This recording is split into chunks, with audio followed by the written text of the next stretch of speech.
भारतीय वायुसेना के एक ट्रांसपोर्ट एयरक्राफ्ट An-32 का मलबा तकरीबन 7.5 साल के बाद बंगाल की खाड़ी में करीब 3.4 किलोमीटर की गहराई पर पाया गया है।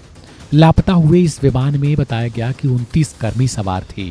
रक्षा मंत्रालय की ओर से इसे लेकर जानकारी दी गई है कि हाल ही में राष्ट्रीय समुद्र प्रौद्योगिकी संस्थान के ऑटोनॉमस अंडर वाटर व्हीकल द्वारा ली गई तस्वीरों की जांच से पता चलता है कि चेन्नई तट से करीबन 310 किलोमीटर दूर समुद्र में मिला मलबा An-32 विमान का ही है।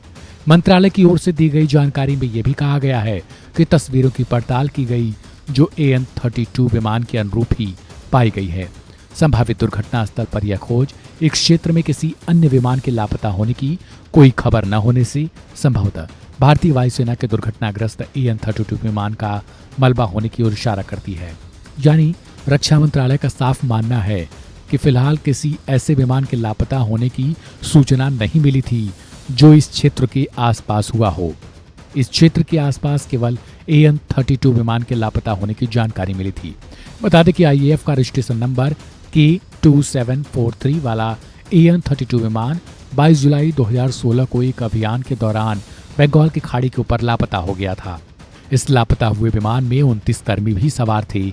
यह चेन्नई से पोर्ट ब्लेयर की तरफ जा रहा था। इसे लेकर महीनों तक खोज अभियान भी चलाया गया, लेकिन सफलता हाथ नहीं लगी थी। सुनिए आखिर इस पर एक्सपर्ट्स का क्या कुछ कहना है। We used our ship Sagar Nidhi with its multi-beam sonar from 3,400 meters. Search operation for almost 30 hours in the first dive for the 2 days of continuous operation of the vehicle. Then second again another 20 hours to verify it. In 2016 July, when this aircraft went missing, we joined the Airforce and Indian Coast Guard and other agencies. At the time we used our ship Sagar Nidhi with its multi-beam sonar from 3,400 meters height from the seafloor. We also deployed our remotely operated vehicle with cable for verifying a few targets, but we could not find anything. Recently, we acquired one vehicle called Autonomous Underwater Vehicle. It is named as Ocean Mineral Explorer, and this is an underwater drone. Dr. Ramesh, as a chief scientist, and other colleagues, they were going in search of exploration of underwater minerals like polymetallic nodules and hydrogenyl sulfides. But before going there, we were testing and calibrating our equipment, and we chose an area of Chennai, Bay of Bengal, at around depth of 3,500 meters. We found some strong reflections on our sonar. Then we lowered the vehicle close to the bottom and we took pictures of the bottom with our lights and cameras fixed to this vehicle. Then we found some objects which were looking like this aircraft debris. Then we sent them to our Ministry of Earth Sciences, our parent ministry, and they gave them to Indian Airforce, and they verified and confirmed that these belong to the missing aircraft. That's how it was found. We had taken this autonomous vehicle for that location for testing our vehicle for the calibration also. It is a 3,400 meter is the water depth.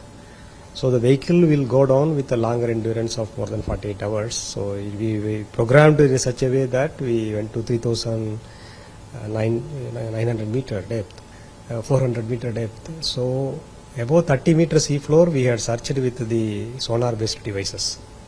So when we searched at 30 meter above, so we could able to get in a 4 kilometer by 4 kilometer area, some objects looks like an artificial one with a very clear cut dimensions like that.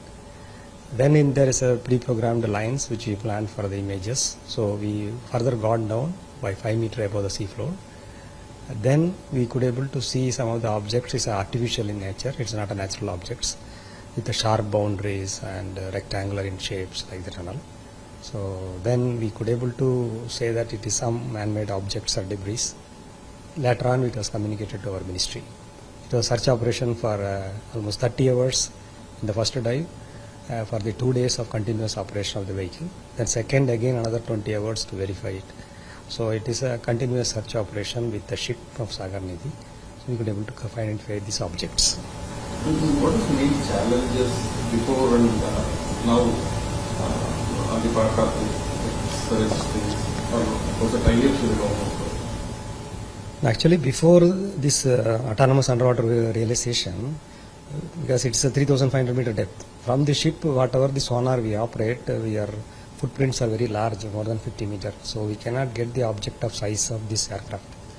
So we had some indicative debris at the time were being searched. There are a lot of objects. It was a very big search area, searched by Coast Guard, Indian Navy, and National Institute of Ocean Technology, and also GSA marine wing vessels. And we also deployed our ROV in some verification targets, but we were negative at that time. But now this vehicle, because it can go down up to 6,000 meter and search again the larger area because of its longer endurance with the high battery time. So we could able to find some of the very clear-cut dimensions of an object.